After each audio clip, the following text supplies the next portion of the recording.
Welcome to the 2.0 Grandma Podcast, a space created by a grandma for grandmas and all about grandmas. Our mission is clear: to empower and support grandmas as they redefine, realign, and redesign their lives.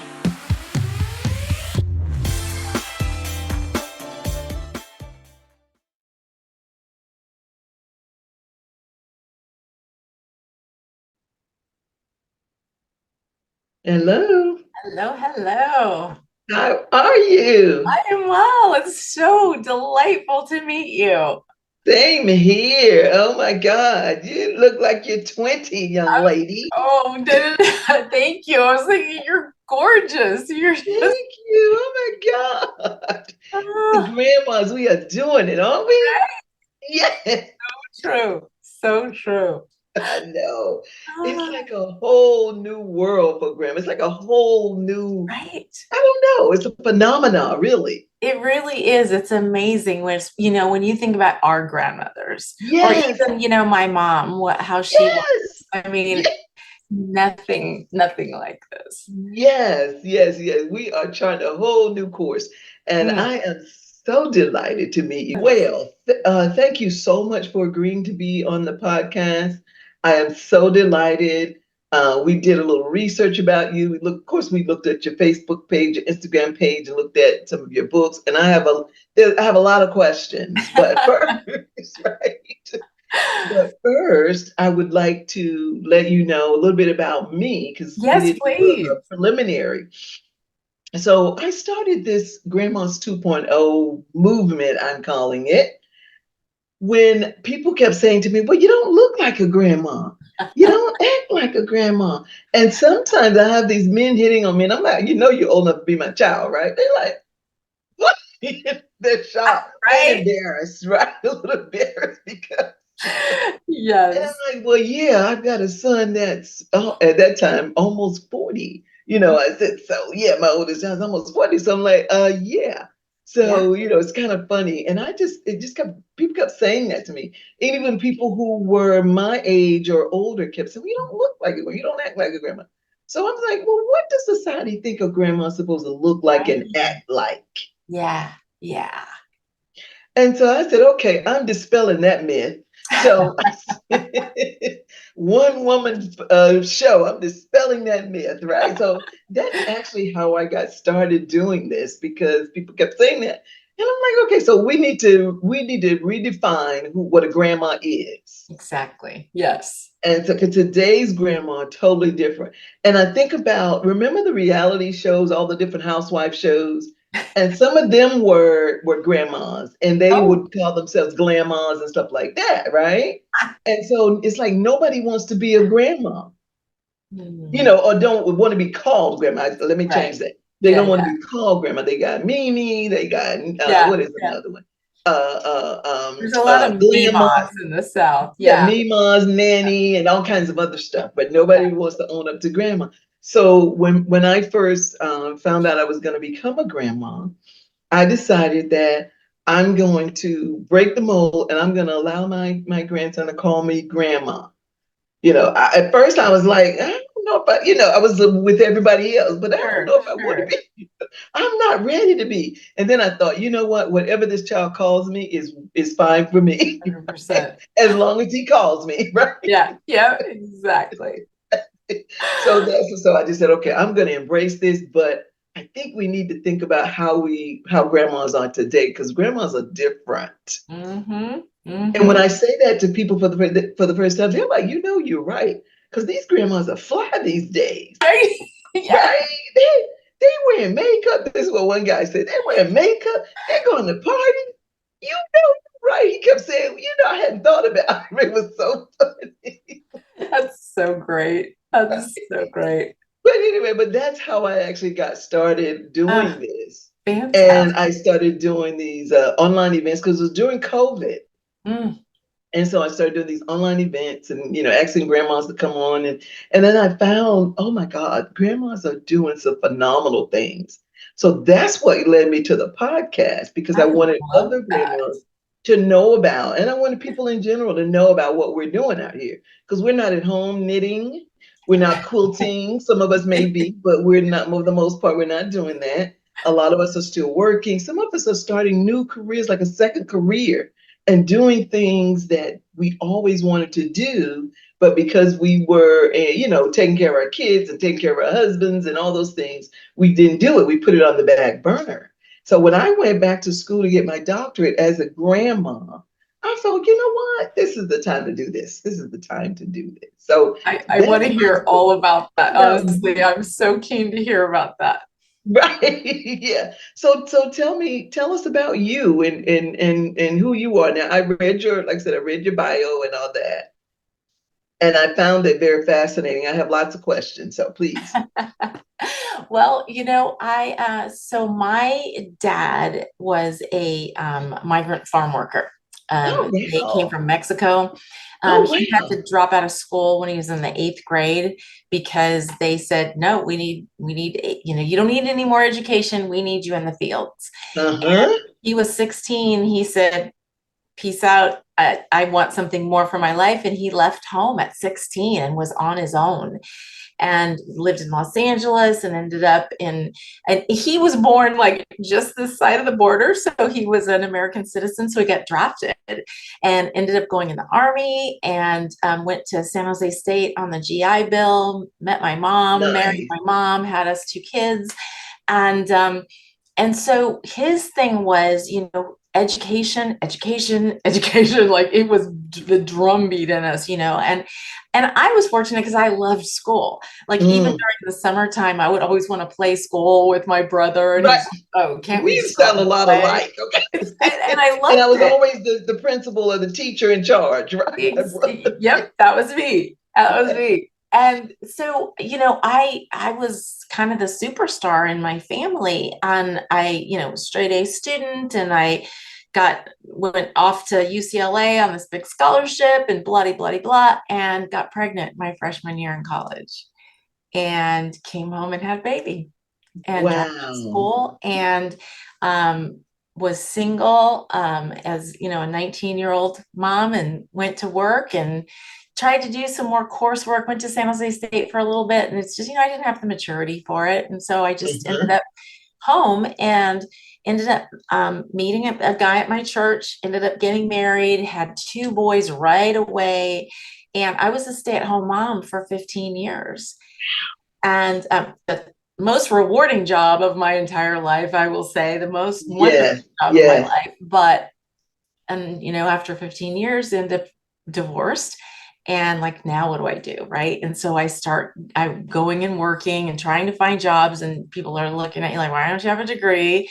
Right. Right. So I thought, okay, I have to get this degree or I'm never going to be able to support these kids. And Mhm. so I ended up going to school at night, and I went to San Jose Christian College, and I got a double degree in management and ethics and Bible and theology. And I got my bachelor's degree when I was 40. Wow. I got my MBA when I was 50. So Wow.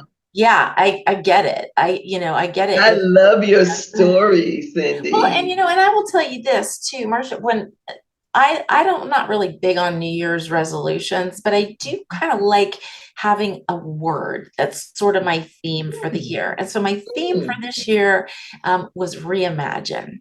And Ooh. and I love the concept of reimagining my life at 62. What does Yeah. that look like? And I would love to talk to you about the PhD because I've been dying to go back to school and get my doctorate. And Mm, it mm. hasn't worked out yet, but I'm thinking, can I do it before Oh, I turn you can do 70? it. You can do it. You can do But it. I've done a lot of stuff when I was 32, I guess. My kids started doing martial arts, and I would Mm. sit on the sidelines with the moms, and I'm watching. And my daughter was 13 and the boys were 10 and 8. And this one instructor came over and she goes, you want to get out here. And I was like, Look nah, at that. I was never one of those kids who was like, oh, I wanted to do martial arts. I was a competitive swimmer. But then one day the kids were like, I don't know, maybe green belts. They were, still beginner intermediates, but we went and we watched a black belt test. And I saw Mm. other women in their 30s getting a Oh, black wow. belt. I thought, I'm going to do this. And so I started out, that was 30 years ago. And I own a school, Yeah, and I saw and that. And testing. I'm like, wow. I'm Yeah. testing for my 8th-degree black belt in June. So I Wow. actually had a 3-hour training this morning. So, I think about reimagining, because you're absolutely right. Somebody says, "Oh, you're a senior citizen," which makes me laugh. But Right. you're a senior citizen. You're a grandmother. Your kids are grown. I mean, my grandkids are adults, and you see people just sort of give up on life, like they settle, like Yes. they think that culturally, well, I'm supposed to slow down. I'm Right. supposed to get less active. I'm supposed to, spend a lot of time watching TV or quilting. Or although I will say I have one really good friend who's in her 60s who's a champion quilter, and she's Oh yeah, and there are a lot of us out there that are doing that. But yeah, that's not but my you're thing. right. And Okay. and like for everybody who they're like, you have all this hair and you're in your 60s, shouldn't you get the mom cut, and shouldn't you start wearing capris and shopping it? And no. You know what? I'm still wearing 3-inch heels. I'm still gonna Yes, do if you strapless can set, do it, yes. right? I'm still gonna do the lipstick and no, I'm not cutting my hair. I will be buried with hair this long. So yeah, a lot of it is just really mindset. What do you Yes, want, and yes, preach. what are you willing to sacrifice to get it? Because I think so. My mom, at 62 years old, my mom got diagnosed with cancer, Mm, and she was an old lady. mm, And they gave her 4 years to live. Thank God she lived 10. I was really mm. blessed to have her for 10 years. But I'm looking at her at 62, and I'm looking at me at 62. Right. I mean, I have completely reinvented myself. I am, yeah, I'm a black belt. I started writing romance novels. My Whoa, debut I love romance romance novel is novels. my novel is coming out on Saturday. This Saturday, Brent put a May 4th, I commercial saw on that it. on your site. Yes. And it's, so I look at, like, what was my mom doing at 62? What am I doing? I'm getting ready for another black belt test. I'm getting ready to launch a book. I'm going to be in France next month for 10 days, co-facilitating a writer's retreat. I literally Ooh, just got engaged 2 weeks ago. look at you. I'm You are my it's role model. Yes. Well, thank you. But it's like it all starts here. It all Yes, starts it here. does. You have to really imagine that there is more possible for you. Yes, And yes. that what culture says to us as grandmas and as senior citizens, so to speak, Right. no, Like I said, we're no, dispelling that myth. No, the yeah, devil is yeah, a lie. No, we are not doing that. absolutely. There's so much more life. So Yes. much more life. When 2020 hit, I remember saying to a friend of mine, we were talking about, oh God, this could be our last decade. Thinking that way, because Yeah, 2020 was a crazy yeah, year. yeah, But I for sure. remember early in the year, like January, and we were thinking, like, God, can you imagine? This is like my 6th decade, Yeah, right? And yeah. I'm like, oh my God, what does that mean? I might not have many more left. And I said, you know what? I'm doing everything that I thought I wanted to do in my life Yeah. in these last years. Okay. All the stuff I put on hold Yeah. Yeah. because of, raising kids, being married and all those things. I said, I'm not doing that. I'm not letting anyone hold me back. And if you don't like what I'm doing, I'm sorry. That's on you. Right. Yeah. A Don't do hundred it or get percent. off the train. Okay. Yes. Yes. Yes. So that's And it. and I think sometimes people think, oh gosh, that's really selfish, but it's not. It's not selfish. It's just, there's times in our lives when we're Yes. really focused on other people, and that's okay. I Yes. think when I was raising my family, I was really focused on them, and I think that that's okay. But Yes. my babies are grown. My babies are grown. They don't need me to concentrate on them right now. Thank you. And so I'm And like you said, it's concentrating on a them. it's a mindset, and I agree with you wholeheartedly. This thing about, okay, so it's my time now, Yeah. right? Because my kids have their own houses and their own families, and they're taking care of that. Praise God. I'm happy for them and Mhm. really happy that things worked out that way. and happy. I did all the things that I knew to do to make sure that they were able to be self-sufficient. Yeah. Okay. And so now it is my time. And I want to live my life that way, thinking that it's my time. And I was telling my girlfriend who she called me the other day and she said, "Girl, guess where I'm at?" I said, "Where?" She said, "I'm in Vegas." She lives in Hawaii. She was in Vegas. A few Oh, weeks ago, she was in Williamsburg, Virginia, which is near where I am.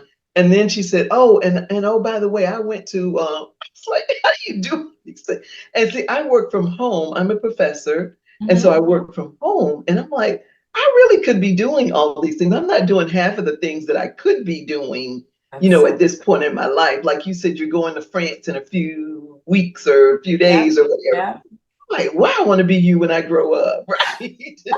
Well, it kind of started about pandemic thing. Mhm. So I don't know if you're familiar with Seth Godin, famous marketer, right? Yes, And written a yes. million books and everything. So he started this thing called Writing in Community. And Ah, it's a workshop, and there were like hundreds of people from all over the world. And the idea mm, was you would get in, and from solstice to solstice, you would write, and you would write a book in that amount of time. And you would post things on this platform, and different people would read them. People you knew, people you didn't know would mhm. read your stuff. And so that's how I ended up writing Don't Fight Mad, which was my first book, and Ah, doing it there. But I met some wonderful people all over the place. And so I met this woman who lives in Chicago half the year, but half the year she lives in France. And so mm. I started writing this book, Bread Pudding in Barcelona. And I said, I really am thinking I'd love to go spend a couple of weeks in Barcelona to do a little bit more research. And she said, well, Cindy, my house is going to be empty in France for the month of June. Would you like to? And I was like, and immediately that like responsible girl, comes in like, oh, taking a whole month off to go to France, that's ridiculous. And you shouldn't do that. And then there's another part of me that was like, you need to shut Girl, do up it, girl, because do it, right? I have never taken a sabbatical in my life, and I did it. I Mm, took a month off. mm. She has this like several hundred-year-old stone home in this rural place. And so let me tell you, it takes 20 minutes to drive to the closest village where you can even get a grocery store. It is out in the middle of nowhere, and it is beautiful. And I Ooh, would get up every morning and I would go for like a 3 mile hike in the forest, come back, make my French press, get my little chocolate croissant, sit out on the patio and write. And that's where I wrote the book. And it was just wow. absolute magic. So anyway, she and I were talking about what a great experience it was that I'd had. Now, mind you, she rented me her house for a month. We had never met in person. We had only Mm. met on Zoom. And so we started talking about what a great experience I'd had, and we ended up creating this week-long writers retreat that would Wow. be in the south of France. And so we did it And it last. would be in her house. No, there's a Okay. chateau that's like a quarter of a mile from her place that we Uh-huh. rented all the rooms Uh-huh. in this chateau. That's like, I don't know, it's like a 600-year-old chateau. Wow. So that was the first year. So the second year, this is our second year, and I'm leaving on the 6th. Yeah, yeah, Wow, Cindy. it's really So cool. add me to your mailing list. I need to get Yes, on your mailing list for yes, that. ma'am. That's something I should do in my lifetime as well. Because I've Absolutely. always wanted to go to France. Oh, Always. it's it's funny. I know people love Paris. I'm not a super big fan of Paris. I don't really care for it, but the rural parts of France are Mhm. just so beautiful, so Mm, beautiful. mm. And Yeah. Barcelona is a place I've wanted to go to as well. And I have a Barcelona. friend, a colleague who lived there for a while. You know how in college you do a study abroad Yeah. or something? Uh-huh. She did that, yes. And Barcelona is my favorite city on the planet. It's mm, and I absolutely hear the gorgeous. men are absolutely gorgeous. I can't tell you anything about that. I just got engaged, but we are going to go to Barcelona Well, for a week. come out of your engagement mindset for a minute and tell me, is that true? So I got to tell you, I'm not going to lie. I've been married twice, Mhm. and I will say this: I got 4 beautiful children out of it, so all is well. Um, but after my second divorce, which was really, really ugly, um, Mm, you know. multiple infidelities and embezzled, almost ruined me Mm. financially. I mean, you name it. Oh, It's all in the book. oh It's all in wow. the book. Which book is But that? Which book is that it's Don't in? Fight Mad. It's Don't called Fight Man. Don't Fight Okay. Mad. Yeah. But at any rate, I was like, look, I don't need to be married. I own a Hmm. home, I have a good job, I have, my kids are grown. I don't need a husband. So I was single for 7 years, very Hmm. purposely single for 7 years. Hmm. Well, when I went on this sabbatical, I did do a 4-day trip to Barcelona. Hmm. And I'm standing on top of La Sagrada Familia, which is the big Gaudi cathedral, and it's stunning. I mean, it's just breathtaking. And I'm standing on the top of this thing, and I'm looking at, and you can see all of Barcelona. I mean, Oh, it's hard to describe. And I'm in my favorite city. I'm in this beautiful place. I'm having this experience, and for the first time, I thought, wouldn't it be wonderful if I had somebody here with me? yeah. And I was like, oh, I think I might be ready to, oh, where Right. did that come from? So I come home and I'm talking to two of my girlfriends who are good friends who had been encouraging me to start dating. And I was like, mm-mm. So I said, all right, you guys, I'm open to being open. Right. And so one of them is married, but one of them is single. And she goes, okay, you got to go on Bumble, because with Bumble, the women make all the decisions. Men cannot reach out to you. They can say they like you, but unless you say you want to engage, they can't do anything. Because I was like Mm. really opposed to online dating. So I finally said, okay. So they write my profile, they pick my pictures, they do the whole thing for me.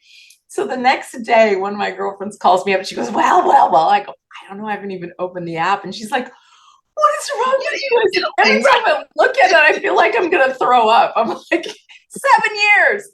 So finally, I did open it, and he was one of the very first men that I met.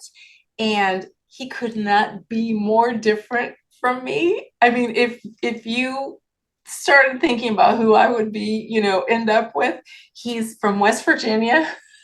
Oh wow. Yeah. Yeah, right. He's a banker, a banking Hmm. executive. He is a golfer. He went to college on a golf scholarship. He is a singer, unbelievable singing voice. Wow. Yeah. So I mean, we're like completely different. But I've turned him over now. He's a big UFC fan now, so we Oh, watch the fights yeah. every week. But yeah, and it's so funny. And we met like literally the first week I was on the app, and I Oh said to wow. my friends, I said, this was God's way of saying, she is not going to hang around here for very long, so we need to do this quickly. You know Wow. what? Bless his heart. I told him probably our third or fourth date. I said, look, I need to be super upfront with you. I have not even held hands with a man in 7 years. And he was Oh. like, okay. Well, he said, you know what? You're worth waiting for. So you tell me when you're ready. And it took Oh. 6 weeks before we held hands, walked on the beach, had the first kiss under the moonlight because I live right here at the beach. And Uh-huh. yeah, I mean, bless his heart. He waited 6 weeks to hold my hand and kiss me. Wow. Wow. That's So you were different. getting married in Right. October.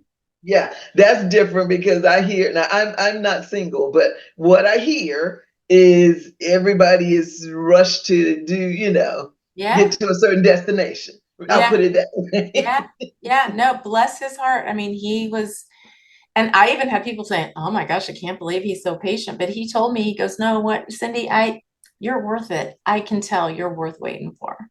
Oh, how nice. So, That's yeah, beautiful. And yeah, you're very happy clearly because you're about to get married again. I So am. wonderful. That's wonderful, Cindy. And I thought you were going to say when I was standing on that church cathedral thing and I saw him, I'm like, oh my God. Because the romance novelist that Yeah, you are. I yes. was over here waiting for that. Because I love romance novels. Now, my books that I've written are all about grandmas, and I've been interviewing these grandmas, I right? It's different love it. grandmas about, what they've done, how they've changed their lives, blah, blah, blah, all that stuff, right? But I love myself a romance novel. It's been a while since I've read one. Well, I'm gonna send you one. Oh I'm gonna yeah, because sign one and I send want to it read to yours. you. I definitely need to read yours. I will mail you And one. then I'll have to interview you again, totally about the book. So Well, we can the do some thing that's really cool is say. it's book one of a series. It's going to be 4 books. I've already written Mm. book 2, and I'm halfway through book 3. Wow. So Are they in different settings around the world? yes. So book 1 takes place half in Florida, half in Barcelona. Book 2 takes place entirely in Florida. Book 3 takes place in Florida, Barcelona, and in France. And Wow. book 4 will be in Florida and in California. Wow. But always Oh at the my, beach. I cannot wait. Yeah. Always at the beach. The beach is a Yeah. part of Yeah, everything. I can't wait. That is so Me too. exciting. And I'm so excited for you because it's clearly all of those experiences that put a beautiful smile on your face. And Aw, that's really what life is about. You right? know, it's really about being happy, having joy in your life, and nothing else matters. Really, nothing else matters. And Uh, I tell my children that be happy no matter what you do, be happy. Don't yeah, worry about what other people think. You cannot live your life for others. I've tried it, it doesn't work. Okay. right? Yes. I can assure you it does not work. Does But not I work. wanted to hear about which book was that oh, the one where you co-authored Finding Our Wings. Yeah. Yeah. Tell me about that. It was really interesting. It's a group of, I think it was 7 of us, and all of Uh-huh. us are women entrepreneurs. All of us owned Mm, businesses, but wildly different ones. Like, I mm, own a martial arts studio. There was one woman who was a chef. One mm. woman was a realtor. Everybody just had all these different kinds of businesses. Okay, So okay. each one of us took a chapter and wrote about our experiences of a time when we basically got knocked down and Mm-hmm. how we built ourselves back up. So yeah, Mm, it was a okay. really, And that really one is fun already experience. published. It's already It out. is. That Okay. came I need out to look that one up. I want to, 2020, I think. okay. Yeah. 7 on. Yeah, Yeah. I want to look that one up because that one seems very interesting for me. I am new in the business game. My background is in education, so I've been a Yeah. teacher and now I'm a professor, and I've done those sorts of things all my life. And Yeah. so not a lot of business Okay. background. And so Okay. I said that one of the goals I set for myself is for this year to take a course in entrepreneurship because I Oh, want to be fabulous. able to, really do a good job at what I'm doing here. Yeah. For example, my organization is, I have memberships for the organization and I send out all kinds of content, newsletter. I do webinars and things like that. And of course, then I do the podcast. And so I want to really build something here that, that I can leave for my family as well, legacy for my children, my Yeah. grandchildren. Say, I know when my grandson, who's 2, the youngest one is 2, Oh, he saw my book and he saw my picture on the book. He said, "Oh, that's Mama." He was shocked oh, I love that. on that book. That's Mama on that book. Do you know what that did for I me? can imagine, I'm sure. Oh, I love that. Oh, how Just sweet. to know that my grandson said, "Well, oh my God, my grandma did it. Well, maybe I can do that too." Yes, You yes. know, Yep. that to me was the most rewarding thing that ever happened to me when he acknowledged that that was his grandma on that book. I love that. Oh, that's so precious. So those are kind of things that and I really want to get a handle on. I started a nonprofit for grandmas, those grandmas that are raising their Mm, grandchildren, because mm, I think they probably need a lot of support from us, their peers. That absolutely. and I hadn't even thought about that as a thing. I knew people in my community. My mom actually even raised her. It was not her grandchild, but her sister's grandchild. Oh, My okay. one of my cousin's sons rather. Wow. When he was a baby, from a baby. Oh, And so, I knew that that was a thing, but what happens is you're in the family, then somebody needs some help. Oh, come on over here and bring that child over here, that sort of right. thing. Yep. And there's Yep. nothing to it. But today it's a lot different. They call it kinship care. And I had the opportunity to do a keynote address for some kinship caregivers talking about self-care and this whole thing about you're not being selfish because you are Yeah. thinking about yourself now Yeah. and what you want and what you need. And so it really opened my eyes, though, to what some people may be going through. And I started doing some research around it and found there are a lot of people. I mean, there was something like, what is it? Of 10, 3 out of every 10 grandmas are raising their grandchildren. Oh, And good. I was like, wow, I had no idea. That's shocking. Yeah, Very shocking. that's And so unfortunate. I said, okay, I need to do something. So my nonprofit arm does raises money to try to help those grandparents, those Mhm. grandmas really, who are raising their grandkids. At Christmas when you need extra support, Yeah, at back to yeah, school time when they need yeah. extra support. So it's about raising money. And so I'm always looking for sponsors to help support that, so that we can support Wonderful. them. And Oh, so, yeah, please take a look at our website. Please absolutely. help us Yes. out if you can. And Mhm. that's not why I called you on here today. But, I think it's important when you talk to people, you let them know, exactly what you need. And so one of the things that, like I said, I want to do this summer is take a course in entrepreneurship so I can learn a lot more and Mhm. get a little better at what I'm doing, get a lot better at what I'm doing. That's great. That's So, so because I great. really enjoy the work, I've enjoyed meeting so many fantastic grandmas. Oh my God. I I bet. mean, I met some phenomenal women. It's been really amazing. Women like yourself who, just decided, okay, I'm changing up everything. I'm going to do me now. Yeah. Okay. And that's what you do. And, earlier when I said we have a lot in common, the college experience and your dad, my dad. So my dad was, I know that when we talk about migrant, usually we're talking about Hispanic families. Yeah. And so, but of course, well, not of course, but my family's not Hispanic. But back in the day when my parents were little, my dad, worked on a farm, with his family, and they had to tend the land, so they couldn't go to school, or they went to school to a certain grade. Yep. Same Yep. thing, very Yep. similar to that, to what you're Mm, talking about. mm, So we mm. have that much in common. And so my mom and dad made sure they were like, okay, no, and I was the oldest in my family, so the first child. They were teenagers when they had me, Mm. right? And so they were like, oh no, you going to school. So they made sure I went all the way through school. And I always did well in school. And we went to Yeah. Catholic school as kids. And that kind of put me ahead of, the Yeah. kids that when I went to the public school. And so, those was really blessings. And I didn't realize it at the time. I was a little resistant.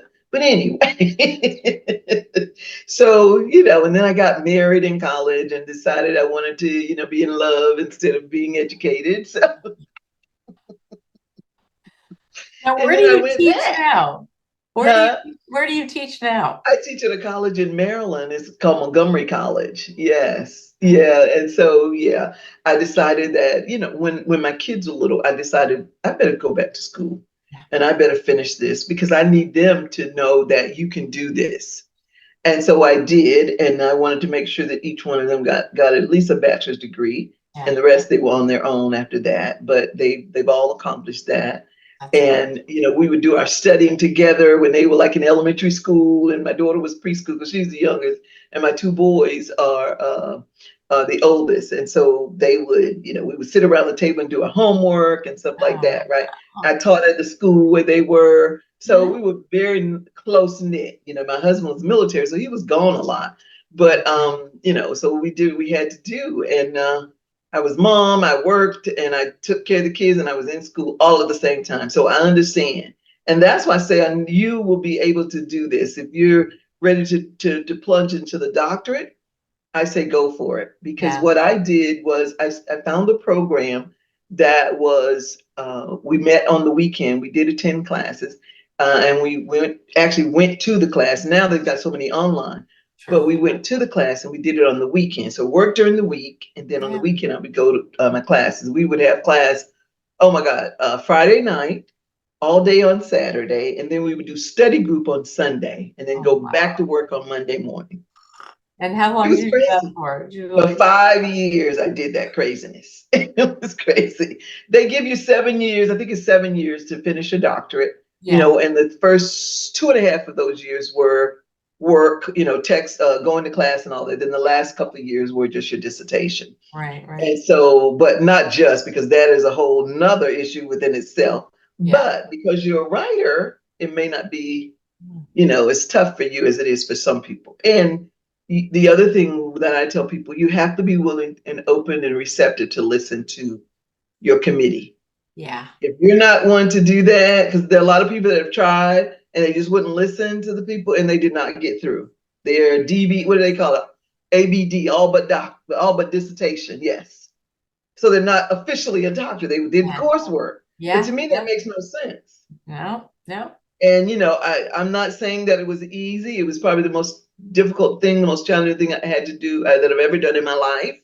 But I was determined when I went in the doors that I was going to come on the other side with my gown and my cap and my regalia and all that stuff. Yes. Good. I was determined to do it. Oh, good for you. And, of course, they knocked me down a couple times, but, I got back up and said, okay, we'll try this way. So I believe in God, and I believe that He is faithful.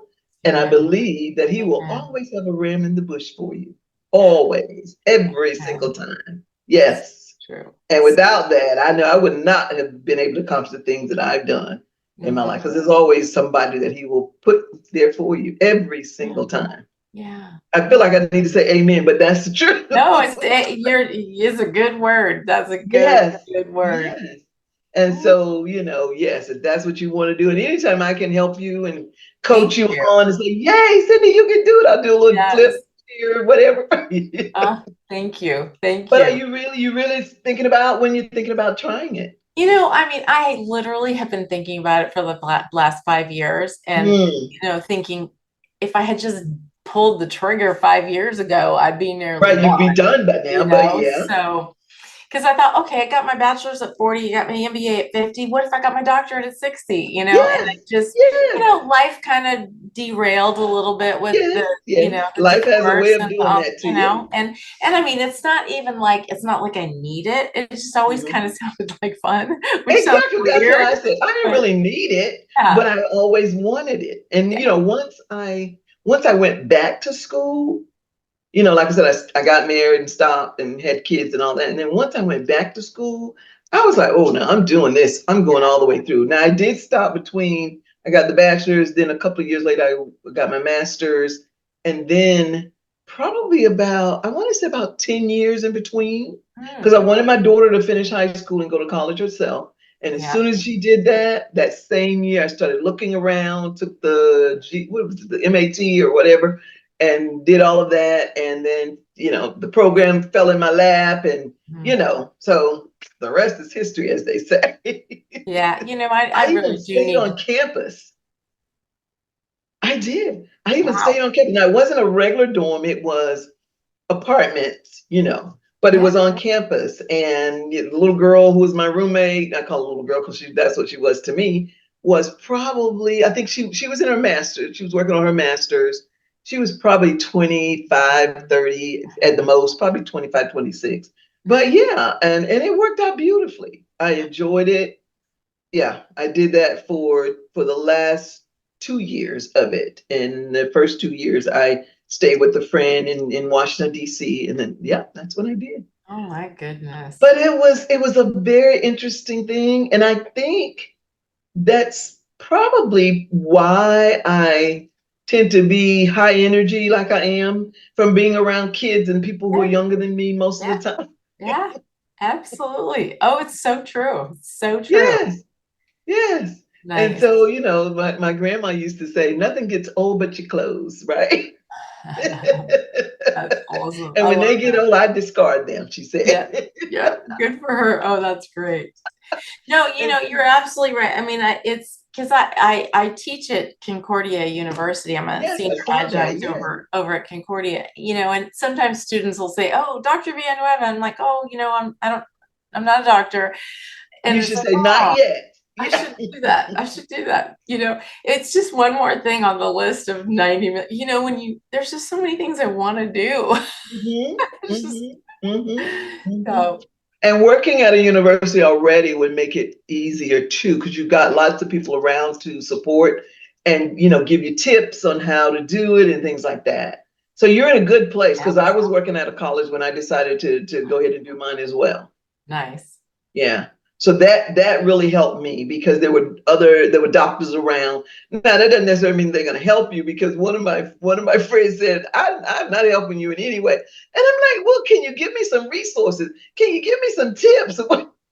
That she was still, we call it post-traumatic doctorate disorder, but she had that because it was only 2 years.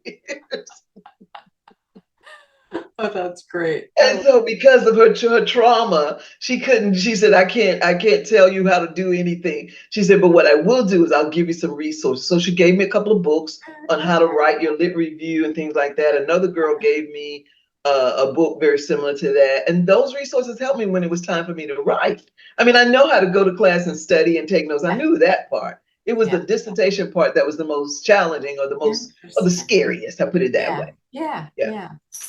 And since you know how to write already, and you know how to, motivate yourself to do the writing, because that's part of it too. Some people are so scared that they, they become, they have these blocks, these writer blocks before they even get started. Yeah, that makes good sense. Yeah.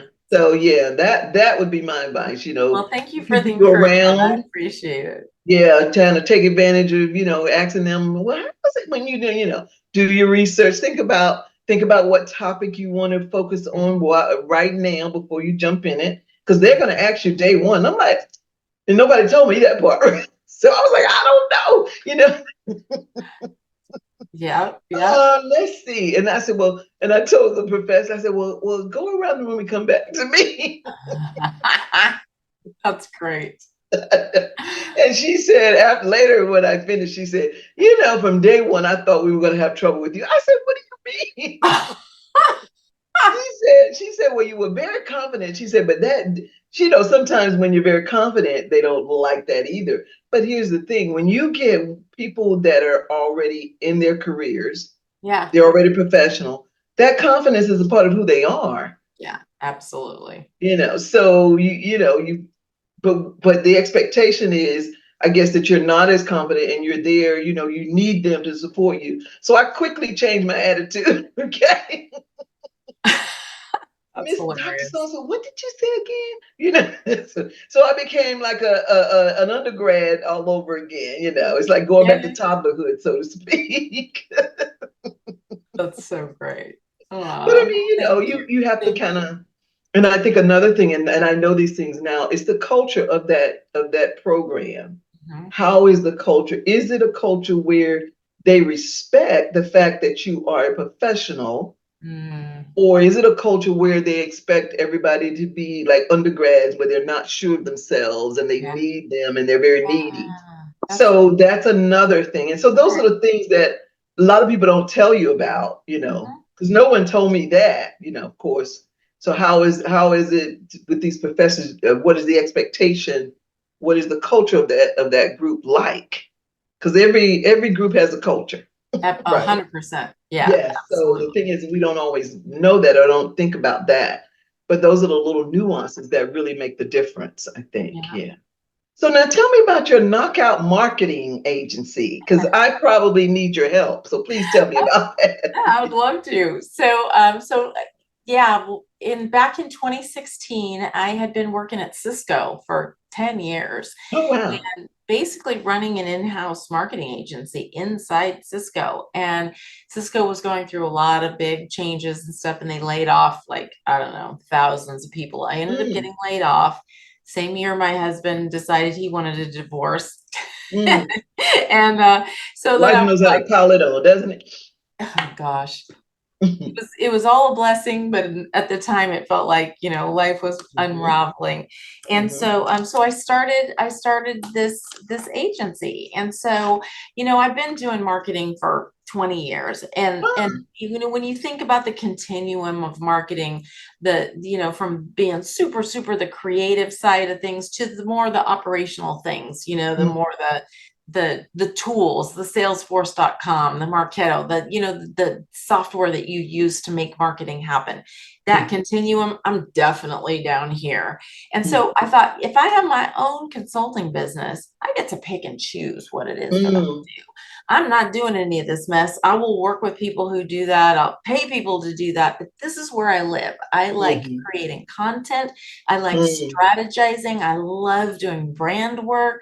And Mm. so That's what I need right there. that's what I focused on. That's what I Mhm. do for my clients is I develop their Okay. branding, I do their messaging, I write content. I don't do their websites, but I work Mhm. with their web developers to write the Mhm. content for them.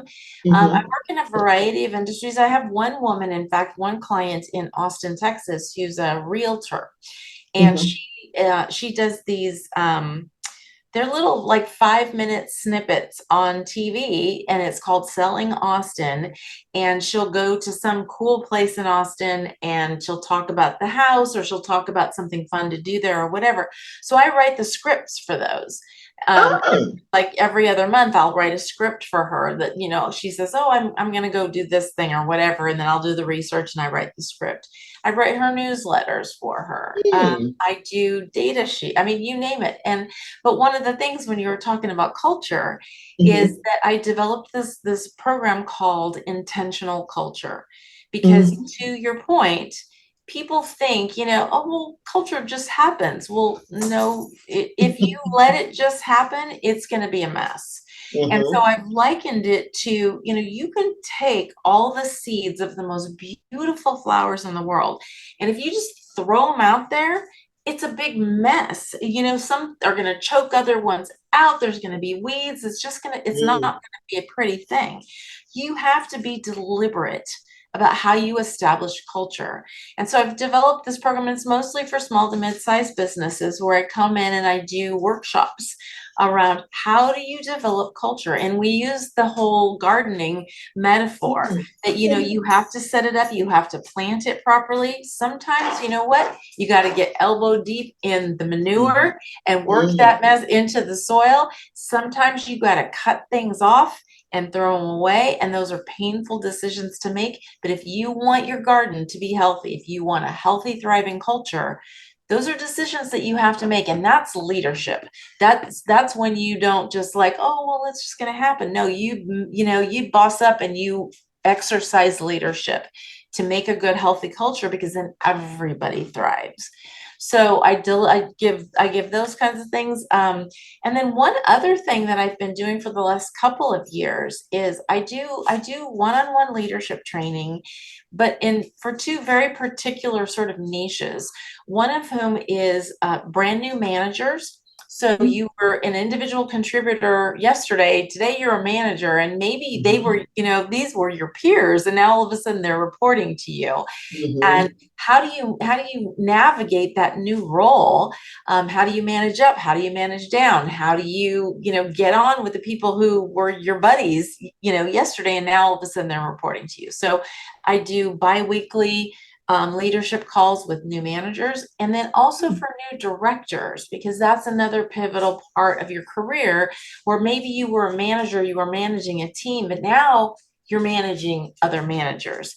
And that's Mhm. another entirely different thing, where you have to have, a real executive presence. You have to understand how to delegate. You have to have those difficult conversations. You have to know how to Mhm. manage up, all of those kinds of things. Yes. So for those two niches in particular, I do one-on-one leadership calls, and the way I usually set them up is just biweekly calls. And Mhm. we just talk through the difficulties of being in those roles, and we role play, and I Mm. give suggestions, or I'll so yeah. Right now I'm doing we're interviewing grandmas who are raising their grandkids, and we Mhm. want to, I want to just put out a call nationwide, worldwide, rather than have to be in the United States, of grandmas who are doing this, and let's get them to commit to doing some interviews with us. And then I'm going to compile all that, and that's going to be our third book. Those grandmas that are caring for and then I'm hoping from that they can learn some things, and then more importantly, I want them to learn how to take care of themselves. That's what I want for them. Now, I don't know what they might want, but that's what I want for them. Yeah. Yeah. But again, hearing what other people are doing, maybe it would be an inspiration to someone. And then the other thing is, um, my like I said, I wrote the first book had about 13 grandmas in it. The second book had 23. So this time I want to have at least 25. And these are not grandmas raising their grandkids, just your typical grandmas who are doing some interesting things out there that kind of support this idea that the grandmas today are like a different version. They're a 2.0 version, like, how with the technology 1.0 version, now we got the 2.0 version, which is more advanced, a lot better. We worked out all the kinks, right? I love it. That sort of thing. So yeah, and so those are a couple of things that I'm doing, and then again, to get people to invest in our memberships, and the memberships are really, really reasonably priced. But I want to have some chapters too, like a Grandma's 2.0 in Florida, a Grandma's 2.0 in Texas, a Grandma's 2.0 in you see what I mean? That sort of thing. So maybe you can help me with all of that. Those are just big dreams that I have. Like a blast. It sounds great. I would love to. Yes. Yeah, and let's see. Yeah, because I mean that is something that I really want to do, and I just need to know how to navigate all of that and figure it out and make it happen, more importantly. And maybe it is the content, the way I'm saying it. I don't know. I don't know. Let's think about it. Yeah, but yeah, let's think about it. And I've done some writing of, trying to figure out, what to say to get people, but I haven't put it out there yet. These are just things in my head that I want to do. And I've started, like I said, I've started writing it. Like I have the idea of putting the charter. I've even started crafting the charter and all of those things. And of course the books, this will be our third one. And so, yeah, but yeah. So that's kind of where I'm at right now. I know it seems like I'm all over the place, but I have a vision. There's a method to this madness, right? I can hear it. Yes. So yeah, okay, Cindy. But thank you so much for being on here with me today. And I didn't mean to just talk to you about what I want to do, but when I saw your background, I'm like, oh, she is perfect, because guess what? She could possibly help us with our branding. Yeah, definitely. Yeah, and I would love to have you be one of our grandmas in our book, because I love what you're doing.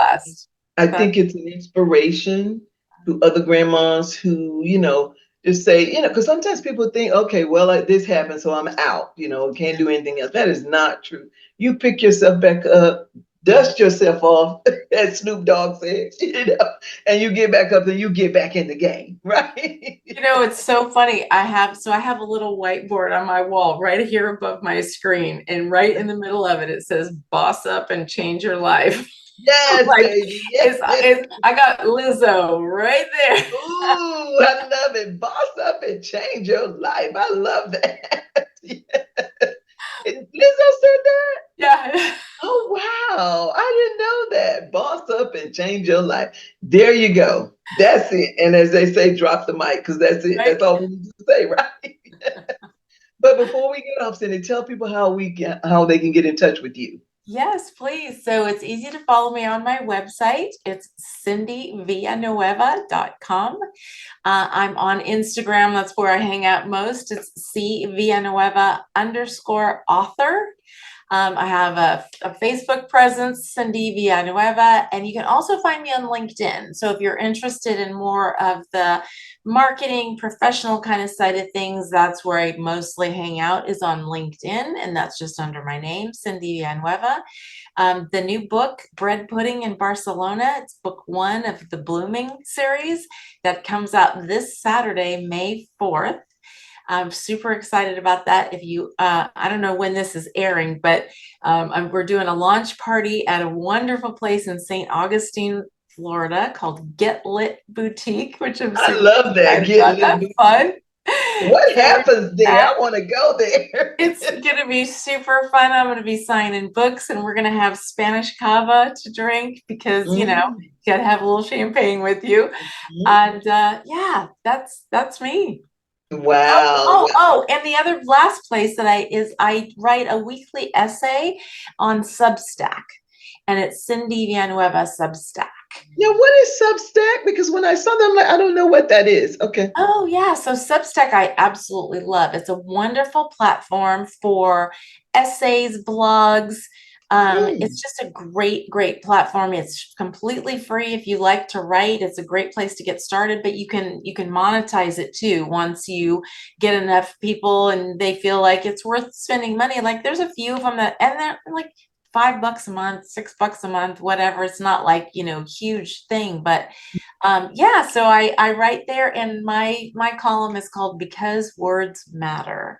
And I talk about, how we talk, the way we say things, how important it is, and how if we just have a mindset of goodness and kindness and grace, that we use our words gently and kindly instead of using them as a hammer.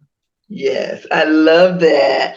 I'm going to check out Substack because I love writing and I want more people. That may be another venue for me to let people know about Grandma's School. Substack would be a wonderful platform for you. Yeah, absolutely. We can talk more about that. I really recommend it. Perfect. Thank you. Thank you, Cindy. It was such a pleasure. Thank you for having me. This was really delightful, and I'm looking forward to working with you. This will be great. Yes, and I will definitely stay in touch. I'll probably give you a call next week or the week after. Well, let's see. The week after I'll be in France, so it's got to be. Oh, that's right. So you'll be in France when? I leave on the 6th, and I'll be back on the 17th. Okay. Well, do this then. Think about, go to you say you've been to my site. Go again with different eyes and think about what you could do to help. Maybe that's where. Okay, that's perfect. And you know what? And email me your address. I'd love to send you a book. Okay, perfect. All right. Thank you so much, Cindy. It was a pleasure. Thank you. Take care now. Bye. Bye.